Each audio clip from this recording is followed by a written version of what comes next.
एक बार नाना साहेब चांदोरकर जो साईं बाबा के एक भक्त थे, वो बुरी तरह फ्रस्ट्रेट होकर गुस्से में आकर बाबा से बोलते हैं कि बाबा, मन कर रहा है कि ये संसार को छोड़ के जंगल में चला जाऊं, क्योंकि इस संसार में कुछ भी खुशी देता ही नहीं है। जो भी खुशी देता है वो कुछ समय बाद दुख भी देता है, और उसके बाद मुझे समझ में नहीं आता मैं यहाँ पर क्यों हूँ। सब कुछ छोड़ कर चला जाऊँ और आप मुझे मोक्ष दे दीजिए। उसके बाद बाबा मुस्कुराते हैं और बोलते हैं कि तुम सब कुछ छोड़ के जंगल चले भी जाओगे, उसके बाद भी जो तुम्हारा तन है, मन है, वो यहीं लगा रहेगा, उससे तुम्हें मुक्ति नहीं होगी। और तुम एक बात भूल जाओ, जब तक ये शरीर है, ये संसार की एक माया है, इस माया में जब तक ये शरीर रहता है तब तक तुम उलझे ही रहोगे, चाहे कुछ भी कर लो।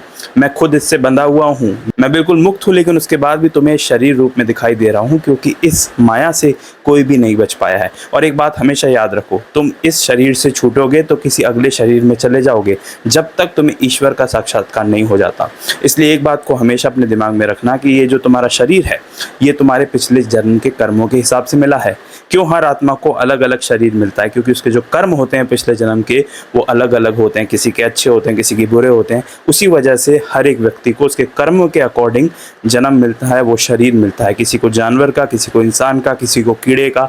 लेकिन एक बात हमेशा याद रखना, जब तुम्हें शरीर मिल चुका है तो तुम इस संसार में उलझे हुए हो। तुम्हें करना ये है कि ईश्वर के साक्षात की ओर अपना ध्यान आगे बढ़ो। सब कुछ छोड़ने से कुछ भी नहीं होगा। इस संसार की माया में तो कोई भी नहीं छूट पाया, तो तुम कैसे छूट सकते हो?